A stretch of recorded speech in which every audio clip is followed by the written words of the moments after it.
dan Allah. Allah ya sa mu sani. Akwai wani bawan Allah da na taɓa haɗuwa da shi a nan unguwan, na manta sunan shi. To ai hajiya unguwan namu akwai jama'a da yawa ne, babu ɗan abin da za ki gaya mana da za mu gane. To ai shi ne ma. Gaskiya ba zan iya tuna sunan shi ba, amma kamar shusha yana yake yi a nan. Ta gane.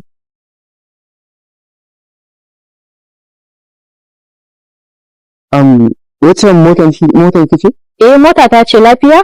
Oke, na gane. Na kuma gane wanda kike nema. Allah sai dai ba wani abin ya miki. Wallahi kwanaki ne na zo unguwan nan mota ya tsaya min ban da mai, kuma waya na ya mutu ba caji. Ban da yanda zan yi in samu cash, sai ya ara min 3,000 na sa mai na wuce. To shine wallahi ya burge ni. Naga ina da daman da zan iya canza mishi wani sana'a wanda zai canza rayuwar shi baki daya. Shine na zo neman shi. Allah ya taimake ki ma da mu kika fara tambaya wallahi. Kan to fa, amma lafiya? Amma hajiya, ce yanzu wani kalan aiki ne yake nema ni? Na yarda da shi ne sosai. Shi yasa nayi tunanin in hada shi da mahaifina, ko da rage mishi hanya ne yana daukan shi yana kai shi gurin aiki yana dawowa da shi. Insha Allah zai samu aikin da na san yafi shusha nan da yake yi. Inna lillahi wa inna ilaihi raji'un. Ki ce rayuwar mahaifinku ta zo ƙarshe. Ha? Kaman ya kuma? Allah sarki hajiya, ai in dai Aliyu ne. Ya samu aiki da yafi wannan, amma saboda bakin halin shi yasa ya dawo matsiyaci kamar haka, sata da cuta da komai duk shi ne. Sannan hajiya kin ga nan ne gidansu. Ki san da ya janyo ma maman shi yafi karfin tunanin mutum wallahi. Ni ba wai bakin ciki nake mai ba hasada nake mai ba, amma kin ga wancan motar in dai kika saki kika dauke shi aiki ko ka dauke shi aiki a gidan zai iya yi wa ya je sai da motar ya zo ya ce muku an sace, ko kuma ya hada baki da shi a sai da mahaifinku ko Haba ba da Allah yana da kalar rayuwa ne. kai ma na dalla dole mu gaya mata, ba dole mu gaya mata gaskiya ba. A'a malam bashi ya gaya min, na gode maka gare da ka faɗa min. Dama 3,000 ce ya ara min. To yanzu zan baka 10,000 dan Allah ku bashi 3,000 shi. Ko raba sauran kunji. Na gode. Me ma kake da suna? Ba to bari na gode sosai.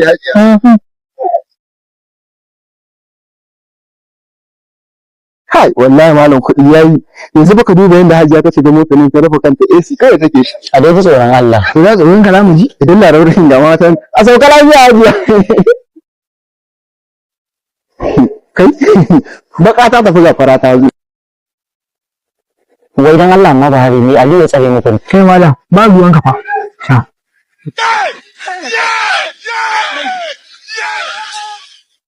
Yau dai layin namu na ga sai baki nake. Da na unguwa. Okay, ina jiran ka. Assalamu alaikum. Wa alaikum assalam. Okay.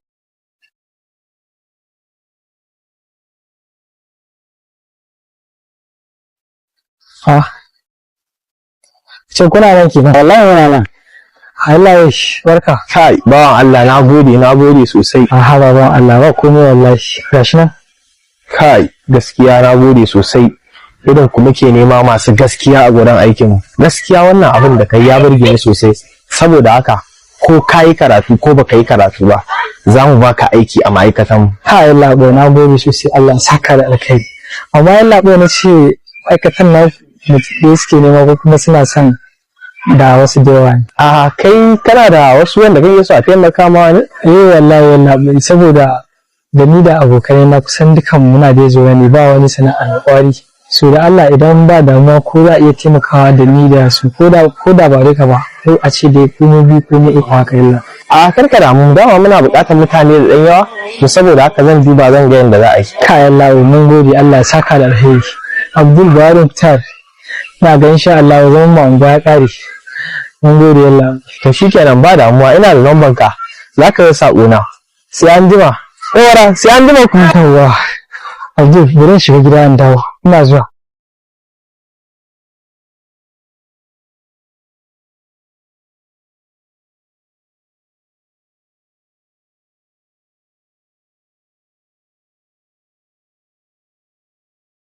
Kuna jira daga 10,000 abin da ya sama shine iya abin da na ku iya karɓa sadaka.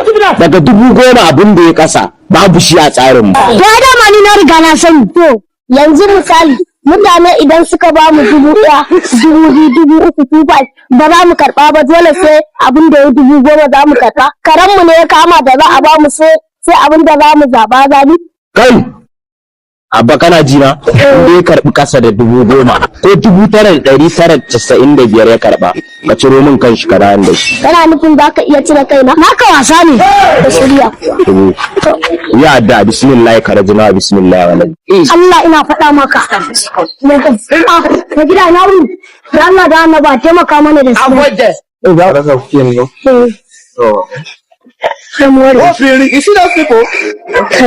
Anya ba zai yi mu tafi ba mu karɓi kuɗin nan ba gwanda mu karɓa mu. To ka ji abin da mai gida ya ce ba ko to ka karɓa ɗin. Ka gaya mai kawai na ka. Alhaji ka hafu. Sai an gina ka gaya mai. Shugaba an samu babban matsala ba wani ya karɓi 500 ya gudu. Ya karbi 500 ya gudu. Wallahi. Ina yi? Nan akai. Mutana. Ka tabbata ya karbi kuɗi? Na tabbata. Allah ya taimake ka ja gaba. Sai mu da ka zuba da mutuncin kungiya. A ja gaba. Yunwa nake ji ne. Shi yasa kawai ba zan iya barin 500 ɗin nan ba na kawai na karɓa na sai abinci. Yunwa ta dame ni. Da kuma abinci ba ne. A ci ɗaurin rai da rai.